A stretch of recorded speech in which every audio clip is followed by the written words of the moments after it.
lightsaber, one of the most famous visual effects of all time. And the way that this effect has been achieved has evolved over the years, from the original analog rotoscoping to digital tools that made this so much easier. And now modern lightsabers have LEDs inside of the blade to emit light, allowing us to get a little bit of that lightsaber effect in camera.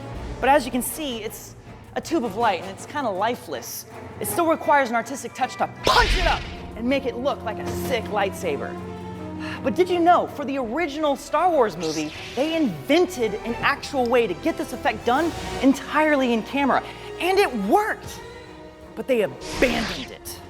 So fine, in this video, I'm gonna dig up those blueprints and I'm gonna build one myself.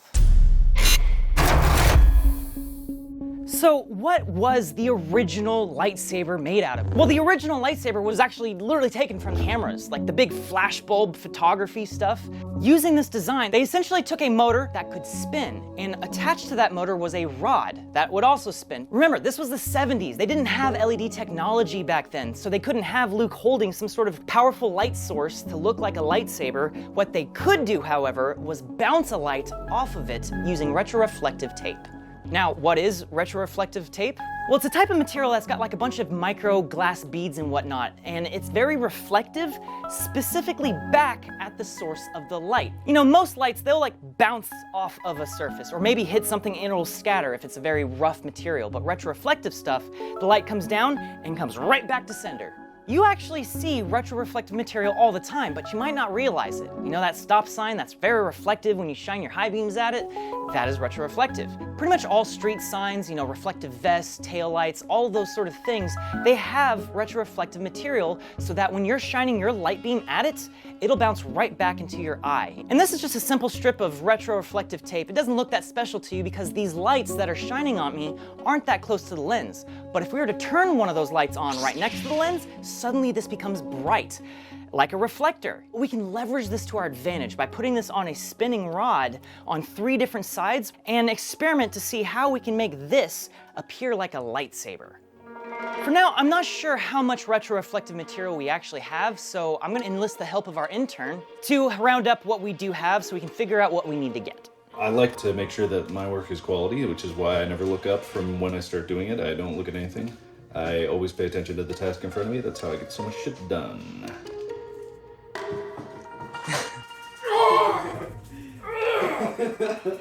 Beware my power!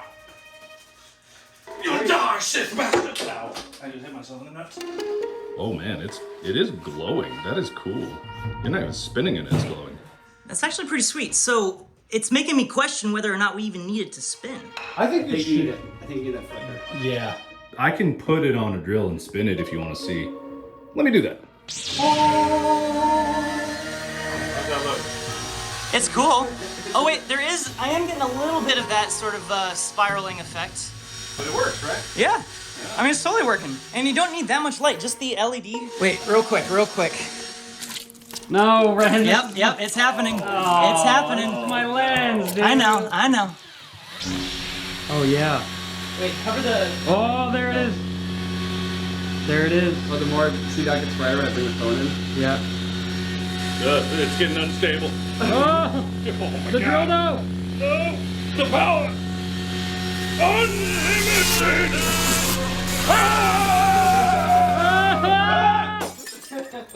So I guess the next question is, do we want something perfectly cylindrical, or do we want to have, like, flat edges on it? So I posit an issue with something perfectly cylindrical is that when it spins, there's no change to the silhouette, so the flicker isn't going to happen. Right. So the flicker is actually not a change of brightness flicker, it's a change of size flicker that gives the appearance of a change of brightness. You guys can do something that's like this? Yeah. Actually, I mean, no. Other way, opposite. Yeah, something like that. Exactly. Or you can make 4. Yeah, do it as a square. Blocks, you know? I'm a fan of the 3 one because I think that'll create the smallest profile. I think this will create a more unique sort of reflective pattern. So right now the plan of attack is to actually fabricate these blades, exploring the different options just to see what it looks like when it spins. Once we've solved that problem, then we can try to solve the problem of how do we get something that can make it spin look like a lightsaber. Working on this lightsaber project has got me thinking about the creative process in general. You know, like at the end of the day, every tool can be a hammer because every tool is a hammer, thanks to today's sponsor, Audible. in Adam Savage's audiobook, Every Tool's a Hammer. It's an autobiography from Adam himself, but it also tells a lot of very important lessons about making, about creativity, about problem solving, and about using the tools that are available to you right now. And he tells these lessons through stories, and you know Adam, he's a great storyteller. He can just talk for days, and he basically does that for 8 straight hours in this audiobook. This book, along with thousands of other titles, are available on Audible, obviously one of my favorite platforms. They offer a huge library of titles that you can download and listen to right now, or if you don't want to download them, you can just stream them to your phone. You'll discover all kinds of exclusive Audible originals from top celebrities or renowned experts, and a bunch of new exciting voices in audio. There's a growing selection of titles included with your membership that you can listen to all you want. And all you gotta do to get them is sign up for a free 30-day trial. Click that link in the description or text Corridor Crew to 500-500. And you'll be able to get any title of your choice every month. Again, thanks to Audible for sponsoring this episode. Audible, one of my favorite sponsors of all time. Let's take a look at what I got. I picked up some very cheap measuring tapes of various thicknesses so that I can cut them up. We have some wooden dowels here. We will basically take our strips of measuring tape, cut them up, and glue them to these dowels. And we got some retroreflective tape. We got a Nick. We got a new workshop. Look at it. Dude. Look at the workshop. It rolls on its toe. Look at the workshop.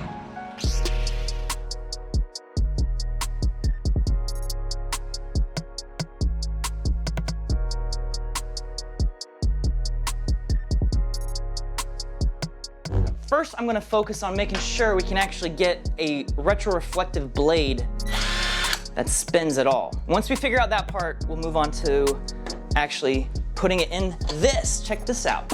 Ah! Does it go all the way inside? What is the deal with that? Did you have these toys growing up as a kid? Yeah, and I hated the ones that don't go all the way. They don't go all the way in, and it's so stupid. And the last thing I got for this whole thing is a Dremel light. So in theory, this should turn on.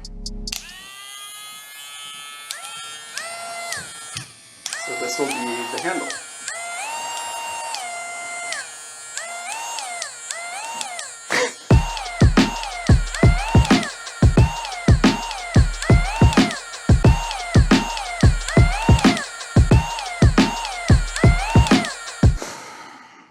Yeah, we gotta figure out a way to couple these two things together because we need to be able to swap out the blades. We can't just have this permanently affixed. So to make the blades, I'm gonna need to cut 3 lengths of measuring tape and attach it to this wooden dowel. And then I will put the retroreflective tape on the measuring tape. It's Tape City up in here. So I made a prototype blade. It's sweet, like this is exactly what we set out to try to make. The problem that I started finding is that because of the retroreflective nature of this, it reflects back from any place it hits. That is what retroreflective means, yeah. Exactly, and so what that means is that as this is spinning, it just looks like a cylinder, because it's the silhouette that matters. So that's why I have a second plan here. So instead of like these types of ideas here, I'm making that one. So instead of having the concave sides facing outwards, I'm gonna invert that and have the round sides facing outwards. And I'm only gonna use 2. The bigger purpose here is that it actually changes the silhouette. And so my hope is that having this changing back and forth really rapidly as it spins would make the silhouette warble, which would achieve our whole like flickering thing that we are trying to get. So Mark, while I figure out a way to actually mount this design together, you can work on your own version of this design. You mentioned wanting to have it inside of an actual clear tube, so I think now is a great time for you to try that. This wood is what's known as a softwood, and it will crumble under pressure, and it will never meet the expectations of its parents and will always lead to disappointment. I think that'll break right away. That'll break right away.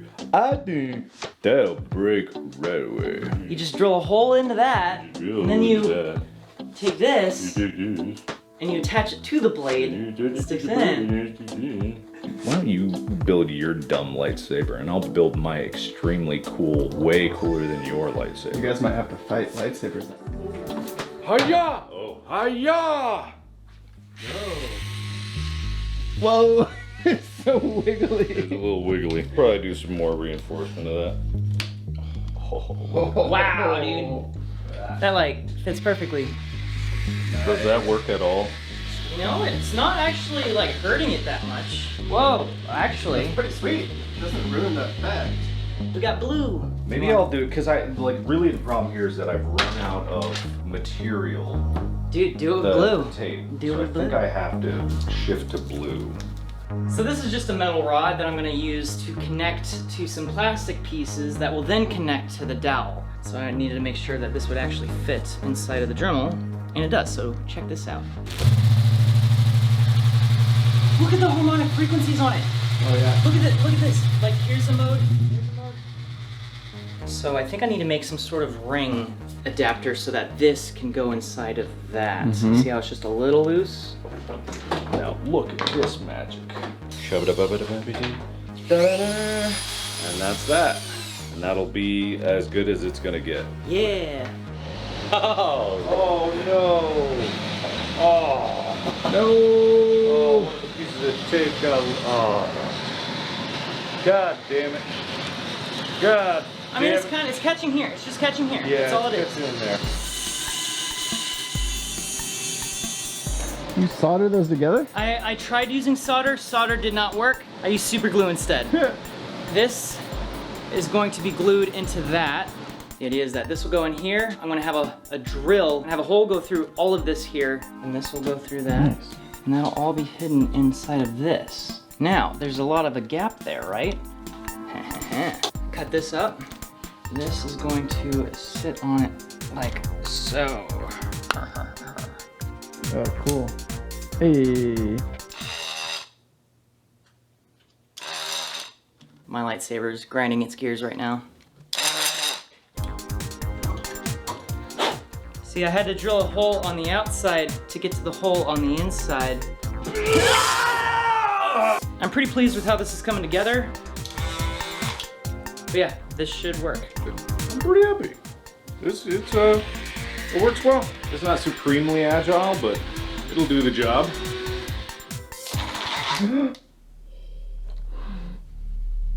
Ready? Yeah.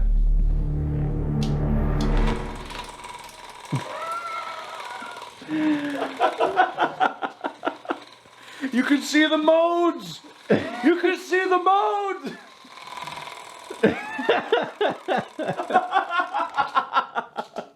All right, I'm gonna call this done for now. Let's go show Nico. So I have this to present. Like I said, a little rough around the edges, but it's encased, it's enclosed, it's fairly sturdy. All right, let me hit the button. Go for it. Wow. It's not rubbing on the sides or anything. Nope, thankfully. I feel like this is probably more sturdy than the prop they actually used in the original Star Wars. I don't know, man. You swing that once, it'll come apart. Tell me about yours. So I wanted to make a modular system here so we can actually put in different blades. How's the spin working out for you? I ran into some unforeseen issues about 3 minutes ago. Ooh, wow. Don't turn that up too fast. Wait, turn it up all the way, Wren. No, it's gonna fly apart. It kills it. Oh. I wonder what that looks like on camera. All All right, let's see how these look. Here we go.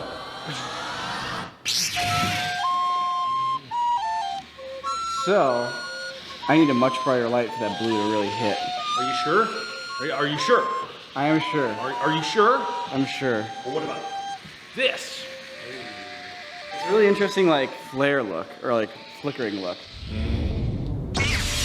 Oh, wow, that actually looks... Fabulous. It looks like Darth Maul's lightsaber slash Darth Vader's lightsaber. However, The wonkiness of the... it's so wiggly that it kind of lowers the exposure on it. When it's standing still, it's hyper bright. Whoa. It actually looks like a straight up lightsaber when it's standing still. Holy. Not too bad, not too bad, not too bad. All right, Mark, if you could step, if you could step in. I'll never join you! I like Mark's flutter. I like Wren's brightness.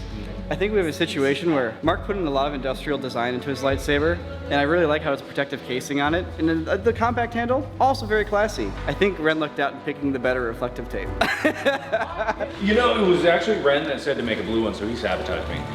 Wren, why'd you do that? Stop. Stop that. You're off the Jedi Order. Okay. Give me one more go. I got high hopes for this one. Oh yeah. That looks nice. That's a saber. Now we're talking. It's not spinning as fast because it's not as, the tolerances are all over the place. It's just very loose. You might have heard hammering back there. Here's what I'd like to do. You guys have made some awesome lightsaber prototypes. I'd like to set up a nicer digital cinema camera and just get some cool shots and like see how cool can we make this look. Like, let's show people what actual practical lightsabers look like and how dynamic they can really be on film.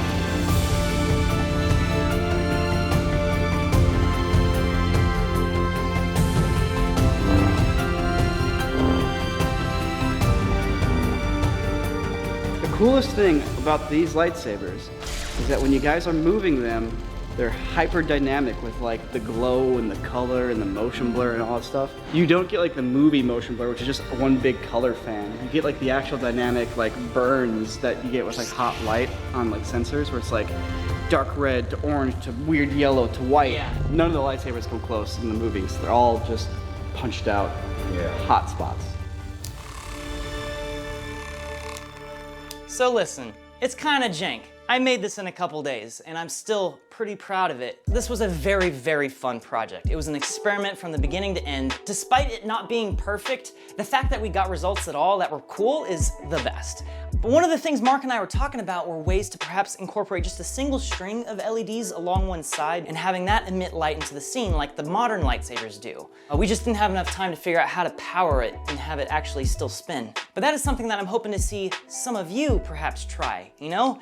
I am now delivering the mantle of responsibility to you to create the most effective in-camera lightsaber effect possible. I feel like we got most of the way there. I love doing this type of thing. If you have any ideas for the sort of like practical versus digital effects that we can try to tackle ourselves, leave a comment down below. I will be reading through all of them to try to get some ideas. It's hard coming out with new videos every week. So anyway, yeah, thanks for watching. And also thanks to Markiplier of all people who helped build our new workshop here. So hopefully I'll be back getting my hands dirty more frequently with some more project builds. Anyway, I'm really excited for the future, the end, and I'll see you next time.